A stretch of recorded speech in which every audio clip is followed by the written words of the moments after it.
महादेव, साक्षात महादेव. या गंगाईकडून महादेवांना प्रणाम. कल्याण मस्तु गंगाई. आता आम्ही तुमच्याशी जे काही बोलणार आहोत ते महादेव म्हणून नाही, तर तुमचा होणारा जावई म्हणून. माते, आमच्या आणि तुळजादेवींच्या लग्नाचे निमंत्रण तुम्हाला मिळाले असेलच.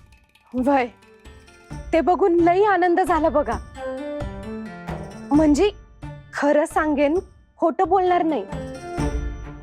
पहिल्या येळी जेव्हा तुळजाचं तुमच्याशी लगीन ठरलं होतं तेव्हा माझा विरोध होता, पण मग यांनी समजावलं मला.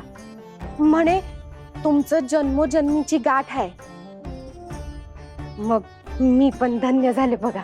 आम्ही सुद्धा या विवाहासाठी खूप उत्सुक आहोत, परंतु एक चिंता आम्हाला सतावते आहे.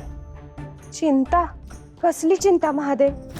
आम्हाला एक संकेत मिळाला होता माते, आणि त्या संकेतानुसार या विवाहात काही अडचणी येणार आहेत अशी शंका आम्हाला आहे. आणि ती शंका उगाच नाहीये माते, कारण देवीने जे जे अवतार धारण केले त्या प्रत्येक अवतारात आमच्या मिलनाच्या मार्गात काही ना काहीतरी अडथळे उभे राहिलेच आहेत. आणि असं काही बी होणार नाही बघा. जे कोणी माझ्या लेकीच्या लग्नाला नजर लावल त्याला आधी मला ओलांडून जावं लागल बघा. असं होईलच असं नाहीये माते, परंतु हा विवाह सुरळीत पार पाडण्यासाठी आम्हाला तुमच्या सहाय्याची गरज आहे. अहो, काय बोलताय तुम्ही? साक्षात महादेवांना माझी गरज? तुम्ही फक्त आदेश करा, तुम्हाला हवं ते करीन मी बघा. माते, तुळजादेवी सध्या स्वतःच्या कार्यामध्ये इतक्या व्यस्त आहेत की त्यांना स्वतःकडे देखील लक्ष देण्याचा वेळ नाही.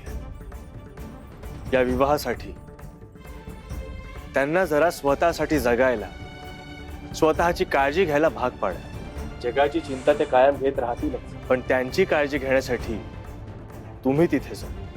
मला वाटलंच होतं, तिची लहानपणापासूनची सवय आहे बघा. पण तुम्ही काही बी काळजी करू नका, तुमचं लगीन होणार म्हणजे होणारच.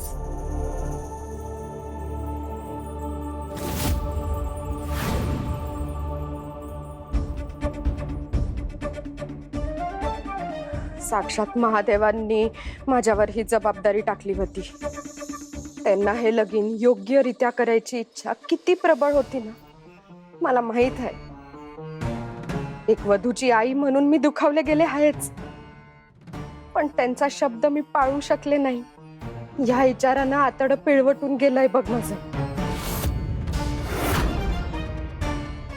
काकू, तुम्ही आता काळजी करणं थांबवा बरं. हे बघा, वधूची आई म्हणून आणि महादेवांनी सोपवलेली जबाबदारी म्हणून तुम्ही या लग्नासाठी जीव ओतून प्रयत्न केले, आणि मला खात्री आहे देवी महादेवांना सगळं सत्य सांगतील आणि ते सुद्धा त्यांच्या मनातलं समजून घेतीलच.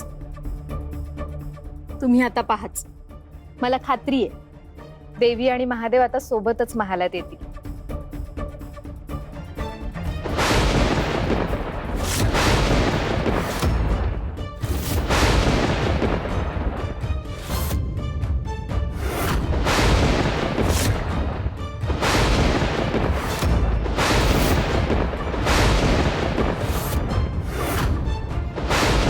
हे काय घडतंय? हे आभाळ क्षणाक्षणाला कसं बदलतंय? आता तर ऊन होतं आणि आता हे असं. शिवा आणि शक्तीच्या मनात जे उमटतं त्याचे पडसाद निसर्गात उमटतातच. त्यांचा समेट झाला असता तर कदाचित वादळ ओसरलं असतं, ऋतूंनीही आपला स्वभाव बदलला असता. पण बाहेर अजूनही आभाळ दाटून आलं, वारे अस्वस्थ आहेत, म्हणजे त्यांच्या मनातलाही गुंता अजून सुटलेला नाही. नेमकं त्यांच्या भेटीत काय घडलं असेल? पद्मा, अगं हे असं काय घडतंय? काय होतंय? याचा काय अर्थ आहे?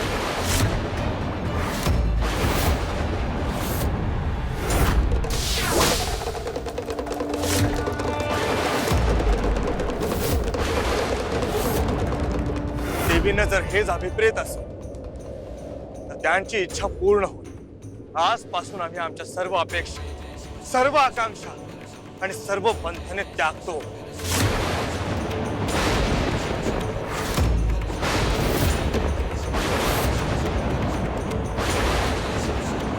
आम्ही अशा स्थळी जाऊ जिथे आमचा ठाव ठिकाणा कोणालाही लागणार नाही, ना देवांना, ना असुरांना, ना स्वतः देवीला.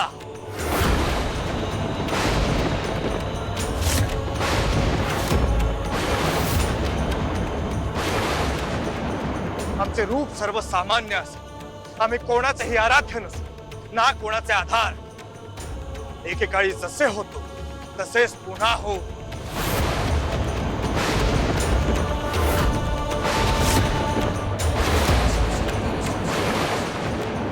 वैराग्य हेच आमचे वस्त्र असेल आणि एकांत हीच आमची सोबत. पार्वतीच्या प्रेमाने आम्हाला संसाराशी जोडले, त्यांच्या सहवासाने आमच्या अस्तित्वाला नवे अर्थ आले. परंतु आज त्याच सर्वार्थाला त्यागण्याची वेळ आली आहे.